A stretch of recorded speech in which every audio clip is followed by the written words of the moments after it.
સૌ મિત્રોને જય સોમનાથ. ઓમ નમઃ શિવાય. પ્રિય મિત્રો, તમારો દિવસ શુભ રહે, મંગલમય શુભકામના. હું બિલીમરાથી જોગીભાઈ વ્યાસ આપ સૌનું આપણી જોગેશમાં પુનઃ હાર્દિક સ્વાગત કરું છું. મિત્રો, આજરોજ જોઈશું આજનું શુભ પંચાંગ. આજે તારીખ છે 11/9/2024 ને બુધવાર, ભાદરવ સુદ આઠમ તિથિ. આજે ભગવાન ગણેશની ઉપાસના આરાધના કરવા માટે બહુ શ્રેષ્ઠ દિવસ છે. બુધવાર જે છે તે રાહુનો વાર છે અને આઠમ જે છે તે ભગવાન શંકર, અને ખાસ કરીને આજે દુર્વા આઠમ છે. આજની આઠમને દુર્વા આઠમ તરીકે ઓળખવામાં આવે છે, દુર્ગાષ્ટમી તરીકે પણ ઓળખવામાં આવે છે અને આજે રાધાષ્ટમી તરીકે પણ ઓળખવામાં. આજના દિવસે તમારા ઘરમાં ચંડીપાઠ કરાવો. એક ચંડીપાઠ કરો છું તો 100 ચંડીપાઠનું પુણ્યફળ પ્રાપ્ત થાય એવો આજનો દિવસ છે. બુધવાર અને આઠમ જ્યારે પણ હોય ત્યારે ઘરમાં સપ્તશતી દુર્ગા પાઠ કરાવવો છે. એનાથી તમને 100 ગણું પુણ્યફળ પ્રાપ્ત થાય છે એવો આજનો દિવસ છે. આજે ગણેશજીના મંદિરે જઈને દરોઈ ખાસ ચડાવો. રાહુને જે પ્રતિક છે, રાહુનું જે દાતન કહેવાય છે, જે આપણે હવન કરીએ છીએ એમાં દરોઈની આહુતિ આપવી હોય છે, સંવિધા તરીકે ઓળખાય છે. રાહુને દરોઈ ચડાવવાનું પણ બહુ મહત્વ હોય છે. તો રાહુ જે છે તે સીધી રીતે ગણેશજીના અંદરમાં આવે છે. ગણપતિને દરોઈ ચડાવવાથી રાહુ પ્રસન્ન. અને આજે બુધવાર છે, રાહુનો વાર છે અને આજે પાછું આઠમ છે. આઠમ આમ તો ભગવાન શંકરની ગણાય છે દરેક આઠમ, પણ જયારે બુધવારના આઠમ આવી જાય ત્યારે એને બુધા અષ્ટમી તરીકે પણ ઓળખવામાં આવતી હોય છે. એટલે એનું બહુ જ મહત્વ છે. આજે તમારા લોકોએ દરોઈ જે ચડાવવાની છે તે મૂળવાળી ચડાવવાની છે. એ મૂળવાળી દરોઈ લેવાની, હાથમાં સંકટનાશક સ્તોત્રનો પાઠ કરવાનો અને લાલ કાપડ પર મૂકતા જવાનું. 108 પાઠ કરી શકો, 21 કરી શકો, 11 કરી શકો. મૂકતા જાઓ, પાઠ પતી જાય એટલે લાલ કાપડ સાથે ઉચકીને ગણેશજીના મંદિરે જાઓ અથવા ગણપતિનું જ્યાં સ્થાપન થયું હોય ત્યાં જાઓ. ત્યાં જઈને બધી દરોઈ ગણપતિને ચડાવી દો, યા તો ત્યાં મહારાજ હોય તેને આપી દો, તે ચડાવી દેતા. અને પછી ગણપતિ દાદાને પ્રાર્થના કરવાની, તમારા જીવનમાંથી વિઘ્ન સંકટો દૂર કરો અને અમને જીવનમાં સફળતા પાડો. બહુ સરસ દિવસ છે આજે, આ કરવા જેવું છે. આજના દિવસે બહુ જ એનું મહત્વ રહ્યું છે. આજના દિવસે મહાલક્ષ્મી વ્રતનો પ્રારંભ થાય છે. આજે ગૌરીની પૂજા કરવાનું પણ બહુ જ મહત્વ છે. આજે ભાગવત આરંભ પણ આજથી થતું હોય છે. ભાગવત સપ્તાહ જે કહેવાય છે એનો આરંભ પણ આજથી થતો હોય છે. તો આજે જે બાળકનો જન્મ, આજે જે આજે જે બાળકનો જન્મ થાય છે ને તિથિ ગણાય છે આઠમ. આઠમ તિથિ આજે રાત્રે 11:47 પૂર્ણ થઈ જાય છે. ત્યાર પછી જે બાળકનો જન્મ થાય એને નોમ તિથિ ગણાશે. આજે જે બાળકનો જન્મ થાય છે એનું નક્ષત્ર ગણાય છે જ્યેષ્ઠા. આ જ્યેષ્ઠા નક્ષત્રમાં જે બાળકનો જન્મ હોય ચોક્કસ પ્રમાણે પૂજા વિધિ કરાયેલી છે. આ જ્યેષ્ઠા નક્ષત્ર આજે રાત્રે 9:22 પૂર્ણ થાય એટલે ત્યાં સુધી જે બાળકોના જન્મ થાય છે એ બધાનું જ્યેષ્ઠા નક્ષત્ર ગણાશે. એમાં મુખ જોવાનો કોઈ દોષ નથી. પરંતુ રાત્રે 9:22 પછી જે બાળકનો જન્મ એનું મૂળ નક્ષત્ર ગણાશે. એમાં એના પિતાથી એનું મુખ ન જોવાય. આજે રાત્રે 9:22 થી લઈ આવતીકાલે રાત્રે 9:53 સુધીમાં જે બાળકોના જન્મ થાય એ બધાનો મૂળ નક્ષત્ર આવશે. એમાં એના પિતા એનું મુખ ન જોવાય. ઘણા લોકો હવે એવું કરતા થઈ ગયા છે કે મોબાઈલમાં ફોટા પાડીને વોટ્સએપ પર ફોટા મોકલાવે છે. એ બધું બહુ યોગ્ય નથી. એ તમને જ ભારે પડે. આપણા ઋષિઓએ જે કે પ્રથા, જે કે નિયમો બનાવ્યા છે એની પાછળ કંઈક ને કંઈક મોટું કારણ છે અને ઘણી વખત એ કારણને આપણે સમજી શકતા નથી અને એનાથી બહુ મોટા ફટકા પડતા હોય છે આપણા જીવનમાં. માટે જેના બાળકનો જન્મ મૂળ નક્ષત્રમાં થાય એના પિતાએ ચોક્કસ થઈ જવું જોઈએ. 11 દિવસ સુધી મુખ ન જોવું. 11મે દિવસે કાસાની વાડકીમાં ઘી લઈ એમાં એનું મુખ જોવાનું અને પછી પ્રત્યક્ષ મુખ જોઈ શકો છો. આ ખાસ ધ્યાનમાં રાખવા જેવી બાબત છે.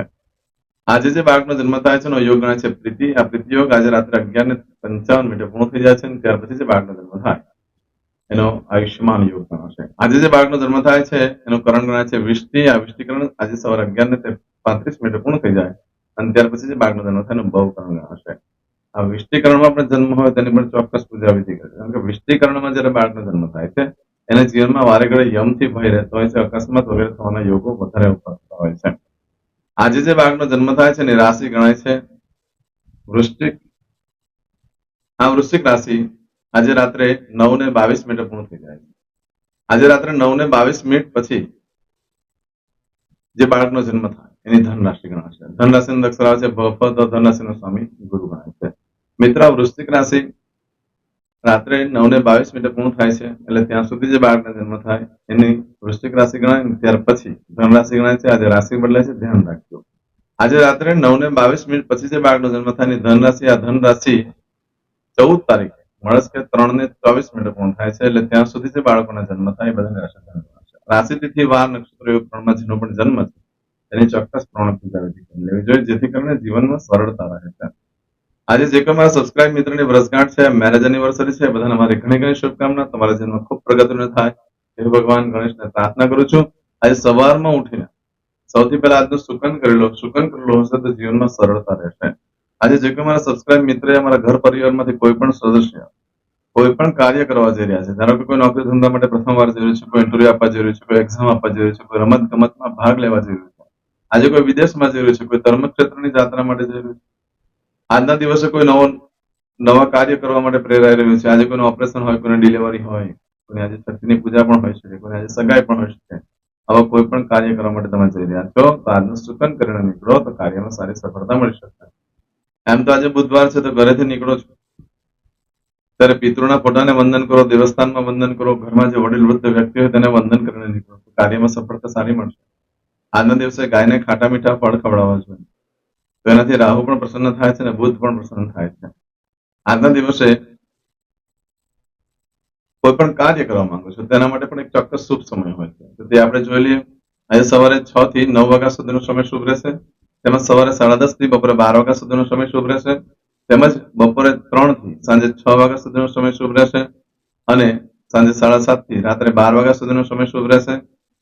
આવતીકાલે મળસ્કે 3 થી સવારે 4:30 વાગ્યા સુધીનો સમય શુભ રહેશે. આ સમયગાળા દરમિયાન તમે કોઈ પણ કાર્ય કરો છો તો કાર્યમાં તમને દિવ્ય સફળતા પ્રાપ્ત થઈ શકે છે, પરંતુ મિત્રો આજના દિવસે તમારી કોઈ પણ વસ્તુ ચોરાઈ ગઈ, ખોવાઈ ગઈ તો મળવાની શક્યતા બિલકુલ હોય અને બને ત્યાં સુધી કોઈ નવા કાર્યનો આરંભ ન કરશો, નહીંતર ખોટી રીતે તમે ચર્ચામાં આવી જશો, તમારો આત્મવિશ્વાસ પણ ડગી જશે, તમે બદનામ થશો તે અલગ અને ફરી પાછું ક્યારેય જીવનમાં એવું સાહસ કરવા માટે વિચારશો પણ નહીં. એવું થઈ શકે છે તમારી સાથે. માટે બને ત્યાં સુધી આજે કોઈ પણ કાર્યનો આરંભ ન કરશો. દુઃખદ લાગણી અનુભવવી પડે એવા તમારી સાથેના કાર્યો થઈ શકે છે. નવા વસ્ત્ર પણ ધારણ ન કરશો, ન તો તમને આર્થિક બહુ મોટી થપાટ લાગે, કારણ કે તમારો વિચાર ફક્ત પૈસા કમાવાનો થઈ જાય અને એના કારણે તમે ગમે તેમ સાહસ કરશો અને બહુ મોટું એવું પણ થઈ શકે છે, નુકસાન પણ થઈ શકે છે. માટે નવા વસ્ત્ર પણ ધારણ ન કરશો, નવા કાર્યનો આરંભ કરશો. આજનો દિવસ બહુ યોગ્ય નથી. આજે રાત્રે 9:22 સુધીમાં, પરંતુ આજે રાત્રે 9:22 થી લઈ આવતીકાલે રાત્રે 9:53 સુધીમાં તમે જે કાર્ય કરો છો એનું ફળ બદલાઈ જાય છે. એમાં તમારે કોઈ પણ વસ્તુ ચોરાઈ ગઈ, ખોવાઈ ગઈ તો 9 દિવસમાં મળે, બાકી મળવાની શક્યતા ઓછી. આજના દિવસે તમે કોઈ પણ કાર્યનો આરંભ કરો છો તો સૌથી ઉત્તમ દિવસ એ રીતે ગણાય કે આજે જે તમે કઈ કાર્ય કરો છો તે લાંબો સમય સુધીનું સુખ આપે તમને. એટલે તમે નવો વેપાર ધંધો ચાલુ કરો છો તો લાંબો સમય સુધી ચાલે, કોઈની સાથે મિત્રતા કરો છો લાંબો સમય સુધી ચાલે. આજે તમારું લગ્ન થાય છે તો તમારી કુંડલીમાં જો 2 લગ્નના યોગ હોય તો પણ છૂટા નહીં થાય, તમારા બે વચ્ચે એક અદભુત આકર્ષણ, અદભુત પ્રેમ વધશે. અત્યારે ભાદરવા મહિનામાં કોણ લગ્ન કરે? એટલે પણ છતાં પણ આ સમયગાળા દરમિયાન તમારા એન્ગેજમેન્ટ પણ થઈ શકે છે અથવા તમને સારો જીવનસાથી પણ મળી શકે છે, તો તેનું કાર્યક્ષેત્ર ભવિષ્યમાં પણ આ રીતે જ રહે, તમારી સાથે અદભુત આકર્ષણ રહે, તમારી બધી આશાઓ પરિપૂર્ણ થશે. આજના દિવસે મંગલસૂત્ર પણ ખરીદી કરી શકાય છે, કોઈ દોષ નથી. ભાદરવામાં ગણપતિ સ્થાપન સુધી બધું જ ખરીદી કરી શકાય, બધું વેચાણ કરી શકાય છે. ગણપતિ વિસર્જન થઈ જાય પછી શ્રાદ્ધ પક્ષમાં કંઈ નહીં થઈ શકે. આજના દિવસે નવા વસ્ત્ર ધારણ કરવાથી આધ્યાત્મિક પ્રગતિ થાય છે. દરેક જણ નવા વસ્ત્ર ધારણ કરવા જોઈએ.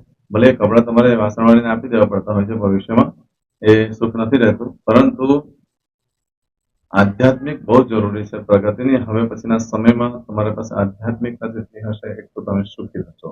ધર્મને પકડીને ચાલશો એટલે તમે સુખી રહેશો, દેખાડામાં ન જાઓ, એનાથી તમને ફાયદો થાય એમ છે. માટે નવા વસ્ત્ર દરેક જણા ધારણ કરવા જોઈએ.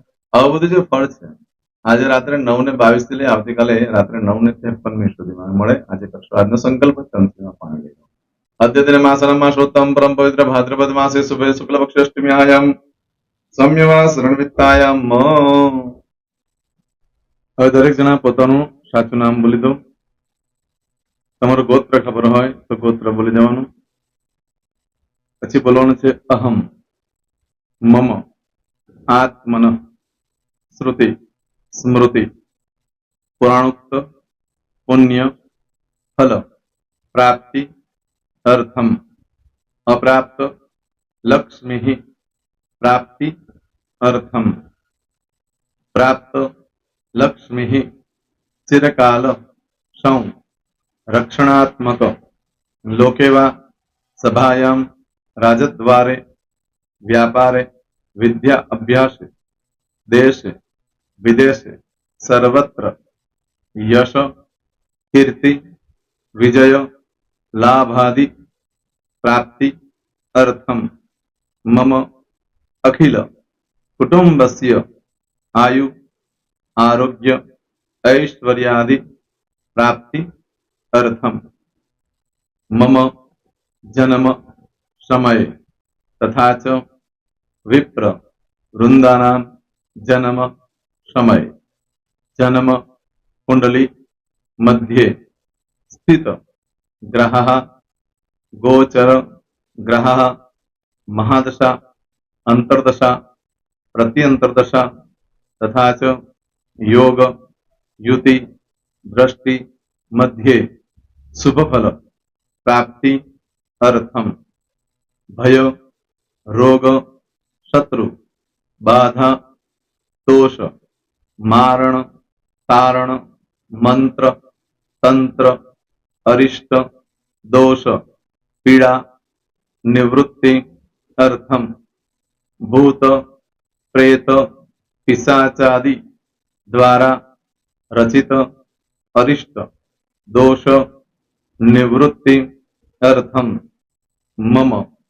सकल मनवांछित फल और તમારા મનમાં જે કઈ ઈચ્છા હોય તે બોલી જવાનું.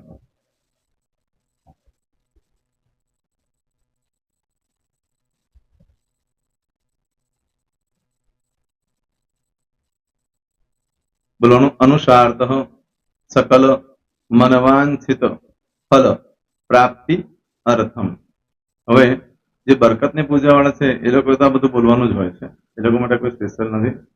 પણ જે લોકોએ હવે જે કહું છું તે લોકોએ જ બોલવાનું, જેના લગ્ન થઈ ગયા હોય એ લોકોએ બોલવાનું છે.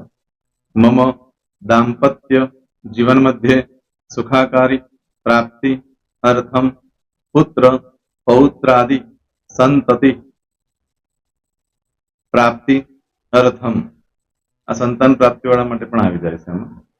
દીર્ઘ આયુ આરોગ્ય ऐश्वर्यादि प्राप्ति अर्थम तथा च. હવે જેના લગ્ન નથી થયા તે લોકોએ બોલવાનું. મમ જટટી વિવાહ योग प्राप्ति अर्थम विवाह पश्चात दाम्पत्य जीवन मध्य सुखाकारी प्राप्ति अर्थम. હવે જે લોકોને સંતાન પ્રાપ્તિ નથી, જે લોકોને સંતાન પ્રાપ્તિ છે કરવી છે એ લોકોએ બોલવાનું. मम दाम्पत्य जीवन मध्य सुखाकारी प्राप्ति अर्थम तथा च दीर्घ आयु आरोग्य ऐश्वर्यादि समन्वित संतति सुख प्राप्ति अर्थम.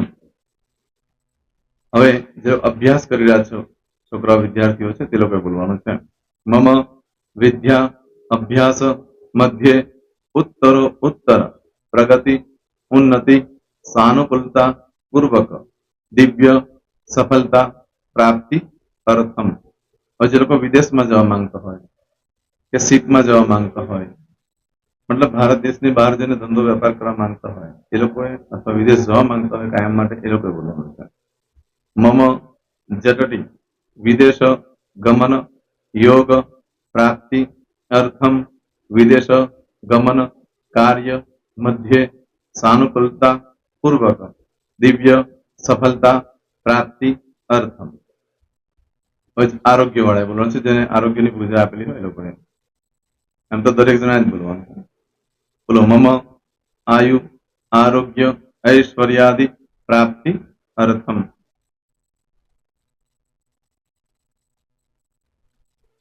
હવે દરેક જણા બોલવાનું. सकल मनवांछित फल प्राप्ति अर्थम अद्य दिने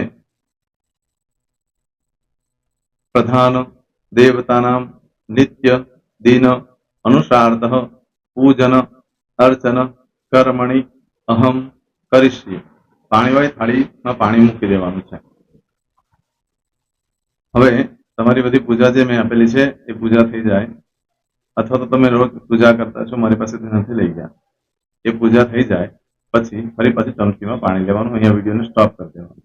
પૂજા પતે એટલે પાછું આગળનું કરવાનું છે. અહીંયા વિડીયો સ્ટોપ કરી દેવાનો અને પૂજા પતે એટલે બોલવાનું છે વિષ્ણવે વિષ્ણવે વિષ્ણવે નમો નમઃ વિષ્ણુ સ્મરણા સર્વમ પરિપૂર્ણ અસ્તુ.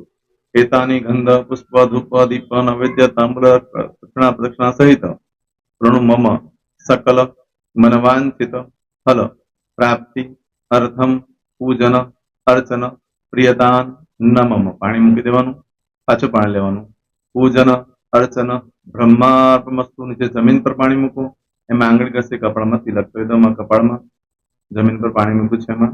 ત્યાર પછી ભગવાનને કહેવાનું કે હે પ્રભુ, આજે પૂજા કરતા કોઈ પણ પ્રકારની ભૂલચૂક થઈ ગઈ હોય તો અમને ક્ષમા કરજો. અમે તમારા બાળક છીએ. પ્રભુ, તમારો ખૂબ આભાર માનું છું. આજે મારી પાસે તમારી પૂજા કરાવી, મારી મનોકામના પૂર્ણ કરી. પ્રાર્થના કરી દો. જગ્યા પરથી ઉભા થઈ શ્રીનારાયણ ભગવાનને પાણી ચડાવી દો અને નિત્ય કર્મ જે કરતા હોય તે કરો. જય શ્રી. તમારો દિવસ શુભ રહે. તમે અને તમારો પરિવાર સુખી રહે, સંપન્ન રહે, સુરક્ષિત રહે, એ ભગવાન સોમનાથ દાદાને પ્રાર્થના. તો મિત્રો, તમે મારા વિડીયોને લાઈક ના આપી હોય તો સૌથી પહેલા લાઈક આપી દો. અને ત્યાર પછી જો તમે મારી આ ચેનલ સબસ્ક્રાઇબ ન કરી હોય તો સૌથી પહેલા સબસ્ક્રાઇબ કરી લો અને બેલ આઇકોન ઓલ પર ક્લિક કરવાનું ભૂલશો નહીં, જેથી કરીને સૌથી પહેલા નવી વિડીયો જે કંઈ મૂકું એ તમને મળે. મિત્રો, કંઈ પણ મૂંઝવણ હોય તો મને આ નંબર પર તમે ફોન કરીને પૂછી શકો છો. મારો મોબાઈલ નંબર છે 9825546459. મિત્રો, કોમેન્ટ્સમાં જય સોમનાથ લખવાનું ભૂલશો નહીં. ફરી પાછા નવા વિડીયો સાથે મળીએ. ત્યાં સુધી સૌને જય સોમનાથ.